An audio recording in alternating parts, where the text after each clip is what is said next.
the gym instructor pointed to my father online and said, Cyril Tyson, everyone look at him. He does not have the body type that would excel in track. And they used him as an example. And he says, what? No one is going to tell me what I can't do in my life. And he used that as a reason to start running. And he started track in that moment. He decided that one of his next tasks in life would be to take up running and excel at it. Within a few years of that, he became world class. At one time, had the 5th fastest time in the world. In 1948, the Olympics was not yet ready to come back to us because we're still roiling from the Second World War. Instead, there was still an Olympics. It was called the GI Olympics, and it was held in Hitler Stadium. So he competed alongside Jewish athletes. So there they are competing against the New York Athletic Club, and his best friend, Johnny Johnson, okay, was coming around the back stretch, might have been the quarter mile, coming on the final straightaway. And a runner from the New York Athletic Club is a few paces behind him. And Johnny Johnson overhears that runner's coach say, catch that nigger.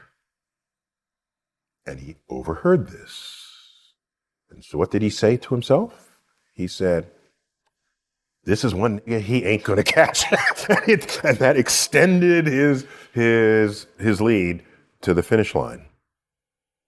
At the end of the day, what matters is for who and what you become in life, for me at least, was what level of wisdom did he glean in his life and then successfully communicate to me, either by example or by just explicit statement.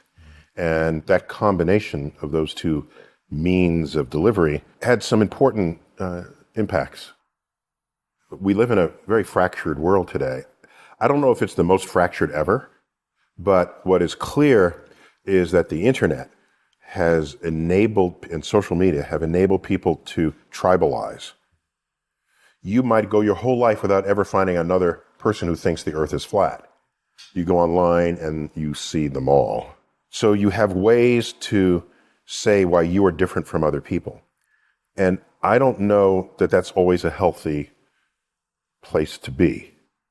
You can draw a line in the sand between people who transgress but do not hold power over you from those who transgress and do.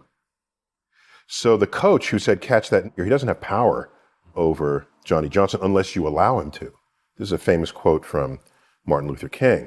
You can only be ridden if your back is bent.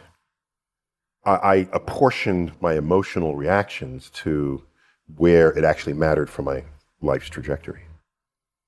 When I grew up, it was very common to hear the phrase, sticks and stones can break my bones, but words will never hurt me.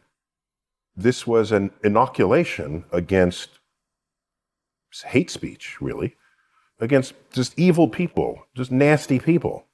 You were able to develop a system of defenses against unpleasant people out there. And I haven't heard that phrase in a long time. I don't hear it recited in the elementary schools. What I think has happened over the years is we came to learn as civilization that words can be hurtful and words can sort of change your mood or set you into a depression. What I see on the flip side of that coin, however, is people are less able to deal with the very same people who are around today who were around back then, who are calling you names, the people who might be bullying you on the internet by saying things about you. I don't know that we have how to defend against that now other than seeing a counselor for your emotional state. I can say from the era in which I grew up, I don't give a rat's ass what you say to me, okay? Unless you are between me and some goal, then I'll have to navigate that some way. So now what do I need to do because you're in my way? Do I dig under you, go around you, leap over you? You got to navigate it. I think high school, that's where you learn how to deal with difficult people. There's not a single high school movie that doesn't show the angst